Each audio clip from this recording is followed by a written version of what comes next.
नमस्कार। ये है कहानियों का अद्भुत संसार। किस्सा कहानी।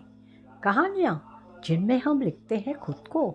मैं हूँ भक्ति सक्सेना और आज आपको सुना रही हूँ पराग पत्रिका 1966 की एक कहानी जिसका नाम है चिक्की कैसे सुधरा। इसको लिखा है ममता कालिया जी ने। तो चिक्की के लिए सुबह उठना सबसे मुश्किल काम था। उसकी मम्मी रात में उसे कितनी भी जल्दी सुला देती, वो सवेरे स्कूल जाने में हमेशा देर कर देता। चिक्की की स्कूल बस सवेरे 8:20 पर उसे लेने आती थी। चिक्की 7:45 तक बिस्तर पर पड़ा अंगड़ियाँ लेता रहता था। अंगड़ाइयाँ। नौकर आकर कहता, बाबा बाबा उठो। चिक्की आंख मीच कर रजाई सिर पर खींच लेता। मम्मी कहती, चिक्की बेटा देर हो रही है। चिक्की कहता ओ और फिर सो जाता। बड़ी जीजी छोटी जीजी सब जोर लगाती, पर चिक्की राजा 7:45 के पहले आंखें न खोलता। फिर सारा घर चिक्की की तैयारी में लग जाता। बड़ी जीजी जल्दी जल्दी उसका बस्ता तैयार करती, पर जीजी को क्या पता कि चिक्की को आज कौन सी किताब ले जानी है। स्कूल में टीचर कहती, अंग्रेजी की रीडर निकालो। चिक्की अपना बस्ता खोलता तो उसमें हिंदी की किताब मिलती।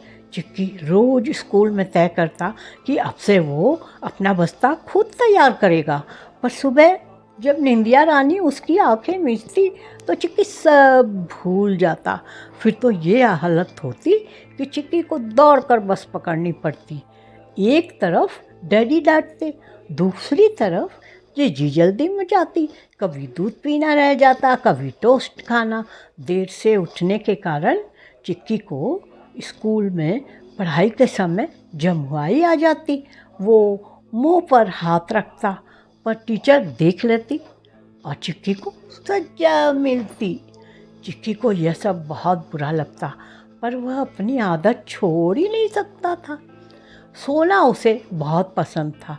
उसने भगवान से प्रार्थना की, हे भगवान जल्दी से छुट्टियां आए तो मैं रात दिन सोऊंगा। एक बार मेरी नींद पूरी हो जाए तब मैं अपने आप सुबह जल्दी उठने लगूंगा। बड़े दिन की छुट्टियां आई। स्कूल में सब बच्चों ने अपने अपने प्रोग्राम बना रखे थे। चिक्की ने छुट्टी के पहले ही दिन घर में सबसे कह दिया, सवेरे मुझे कोई ना उठाए, मैं 2 दिन तक सोऊंगा। बड़ी जीजी ने कुछ कहने के लिए मुंह खोला, पर मम्मी ने एक तरकीब सोच ली। उन्होंने इशारे से मना कर दिया। घर में सभी से मम्मी ने कह दिया, चिक्की को कोई ना उठाए, वो 2 दिनों तक सोएगा। चिक्की बहुत खुश। रात को वो खुशी के कारण उछलता रहा। सवेरे जब उसकी आंख खुली, कमरे में धूप ही धूप भरी हुई थी। उसकी दोनों जिज्जियाँ नहा चुकी थी, पढ़ रही थी। उसने मुंह बनाया, ओ फिर सो गया।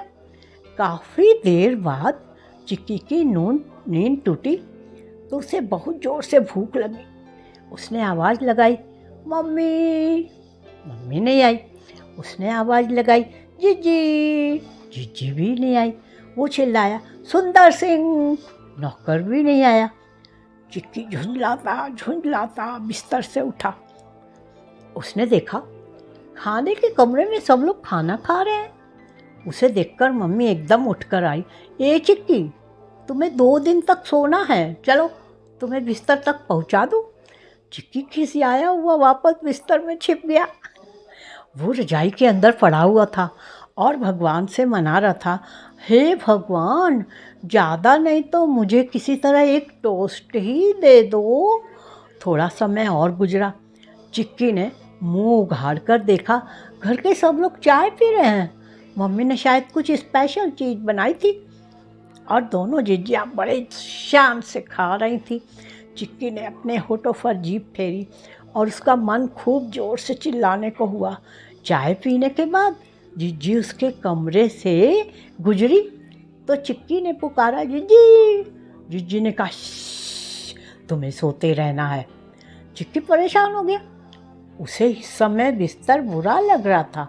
वो भगवान से मना रहा था, हे भगवान, ज़्यादा नहीं तो किसी तरह मुझे एक रोटी ही दे दो। चिक्की के लिए बिस्तर में एक एक मिनट काटना मुश्किल हो रहा था। भूख के मारे उसकी जान निकल रही थी। उसे अपने दांत भी बासी लग रहे थे क्योंकि उसने दातुन नहीं की थी। उसके कमरे में कोई नहीं आ रहा था। खिड़की में से उसे बाहर बच्चों के खेलने की आवाज़ आई और उसका बहुत मन हुआ कि वो बाहर जाकर खेले, पर उसे तो बिस्तर पर ही रहना था। शाम को दफ्तर से डैडी आए। घर के सब लोग फिर खाने के कमरे में बैठे। उस कमरे से हंसने बोलने की तेज़ आवाज़ आई। चिक्की बिस्तर से उठा और धीरे से उस कमरे में घुसा। वो मम्मी की कुर्सी के बिल्कुल पास खड़ा हो गया। मम्मी, मुझे माफ़ कर दो, अब मैं कभी देर से नहीं उठूँगा। मम्मी ने उसके दोनों गालों को चूम लिया और जीजी ने उसके मुंह में रसगुल्ला भर दिया।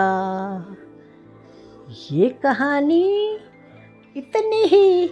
अभी आप सुन रहे थे भगवती सक्सेना की आवाज़ में चिक्की कैसे सुधरा। ये कहानी किस्सा कहानी चैनल में है।